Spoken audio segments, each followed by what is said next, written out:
Imagine turning on your computer one morning after installing a routine firmware or operating system update, only to discover that your Linux installation refuses to boot.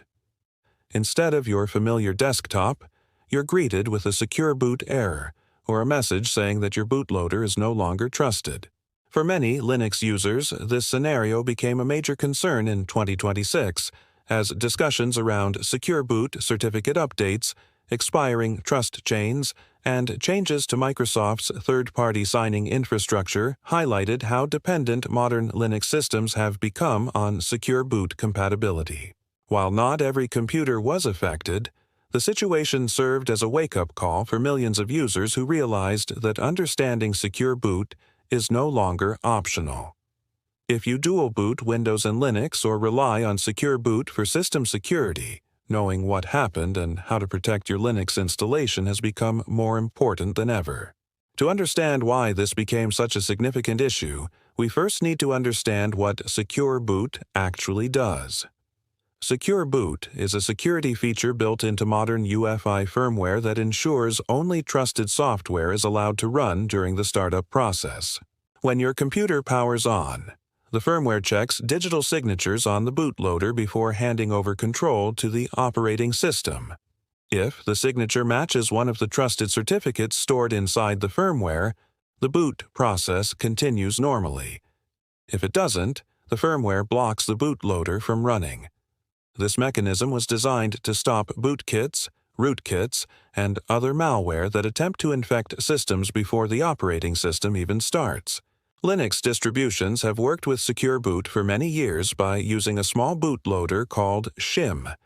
Shim is digitally signed with a certificate trusted by most computers, allowing it to launch GRUB, which then starts the Linux kernel. This elegant solution has enabled Linux users to enjoy secure boot without disabling important security protections. Most users never even noticed Shim working because it quietly handled the trust verification process in the background every time the computer started.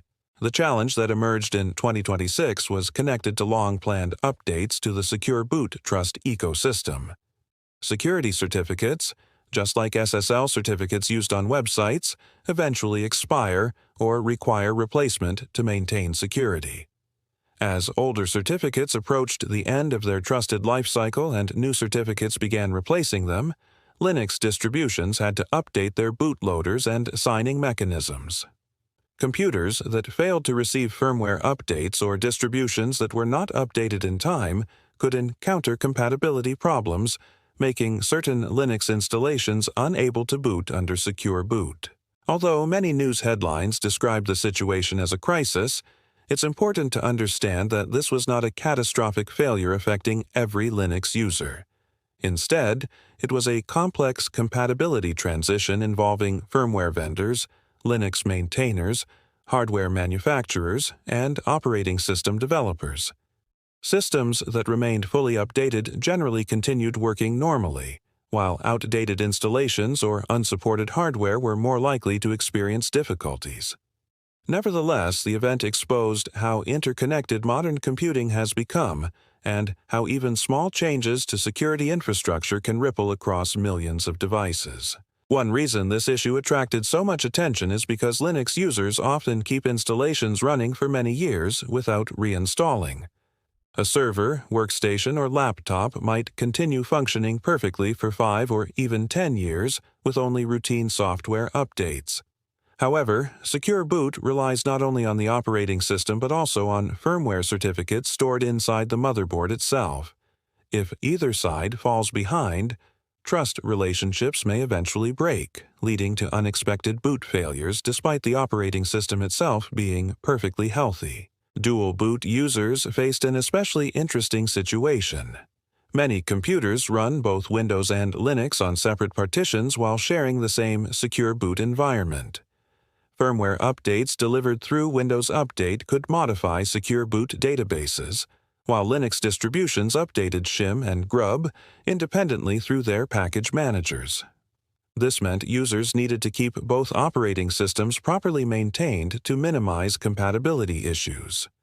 Ignoring updates on either side could potentially increase the chances of future boot problems. Fortunately, saving your Linux partition does not necessarily mean recovering lost files after disaster strikes. Prevention is far more effective than emergency recovery. The first and most important step is keeping your Linux distribution fully updated. Most major distributions, including Ubuntu, Fedora, Debian, openSUSE, Arch Linux, and others, regularly publish updated Shim packages, GRUB updates, kernel improvements, and secure boot fixes.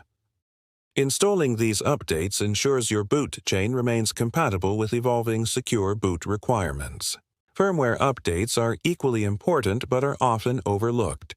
Many users update their operating system regularly while completely ignoring BIOS or UEFI firmware releases.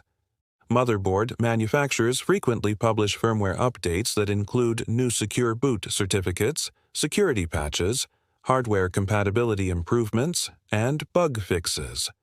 On Linux, many systems can even receive firmware updates directly through the Linux vendor firmware service, making the process easier than ever before. Keeping firmware current helps ensure that trusted certificates remain synchronized with modern operating system components. Another essential precaution is creating regular backups of your important files before making any firmware or bootloader changes. Secure boot issues rarely damage personal data stored on your Linux partition, but boot failures can temporarily prevent access to your files. Having backups stored on external drives or cloud storage ensures that even if your bootloader becomes unusable, your documents, photos, projects, and configuration files remain safe. A backup strategy transforms a stressful recovery into a manageable repair process. Creating a live Linux USB drive is another simple but incredibly valuable safety measure. If your installed system refuses to boot, a live USB allows you to access your files, repair the bootloader, reinstall GRUB, update Shim, or even disable Secure Boot temporarily while troubleshooting. Many experienced Linux users always keep a bootable USB drive nearby because it can solve countless startup problems unrelated to Secure Boot as well. Understanding your disk layout also becomes important during recovery. Many Linux systems use an UEFI system partition that stores bootloader files shared among installed operating systems. Accidentally deleting or modifying this partition can create problems regardless of Secure Boot status. Learning where your UEFI partition is located and knowing how to mount it during repairs can save hours of frustration if recovery becomes necessary. Some users wonder whether simply disabling Secure Boot is the easiest solution. While turning Secure Boot off usually allows unsigned bootloaders to start normally, doing so removes an important layer of protection against sophisticated boot-level malware. For home users, the immediate risk may be relatively low, but Secure Boot exists for a good reason. Instead of permanently disabling it, users should treat this option as a temporary troubleshooting step while updating boot components or resolving compatibility issues. Advanced users may also encounter machine owner keys, commonly known as MOKs. These allow users to enroll their own trusted signing keys for custom kernels, proprietary drivers, or specialized bootloaders. While MOK management is generally unnecessary for typical desktop users, understanding its existence can be extremely helpful for developers and enthusiasts who build custom Linux kernels. Properly managing MOKs ensures custom software continues working even with Secure Boot enabled. Another valuable habit is documenting your system before making major changes. Recording your partition layout, bootloader configuration, firmware version, Secure Boot status, and installed Linux distribution can greatly simplify troubleshooting later. If a firmware update introduces unexpected behavior, having this information readily available allows you to compare system states and identify what changed. Many recovery guides become much easier to follow when you already know how your system is configured. Virtual machines provide another excellent way to experiment safely. Before applying unfamiliar secure boot configurations or testing custom bootloaders on your primary computer, users can simulate many scenarios inside virtualization software. This allows learning without risking a production system. While virtual environments cannot perfectly replicate every firmware implementation, they provide valuable hands-on experience with bootloader repair, UEFI management, and secure boot concepts. The 2026 Secure Boot concerns also reminded the Linux community of one of its greatest strengths: collaboration. Distribution maintainers, firmware developers, hardware manufacturers, kernel contributors, and security researchers work together rapidly to identify compatibility problems, publish updated packages, release documentation, and guide affected users through recovery procedures. Unlike isolated proprietary ecosystems, the open-source community responded with transparency, detailed explanations, and continuous improvements that benefited everyone. Looking ahead, Secure Boot will almost certainly remain part of modern computing.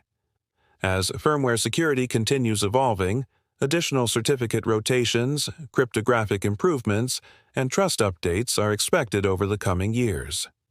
Rather than viewing these changes as threats, Linux users can prepare by maintaining updated systems, creating reliable backups, keeping recovery media available, and understanding the fundamentals of the boot process. Knowledge is the best defense against unexpected startup problems. The biggest lesson from the 2026 Secure Boot situation is that your Linux partition is rarely in danger because of Secure Boot itself. More often, the challenge comes from outdated software, neglected firmware, or missing preparation. By staying proactive instead of reactive, you can continue enjoying the flexibility, security, and reliability that Linux offers without fearing future boot changes. A few minutes spent updating your system, backing up your data, and understanding how Secure Boot works can save countless hours of troubleshooting later, ensuring that your Linux installation remains secure, accessible, and ready for whatever changes the future brings.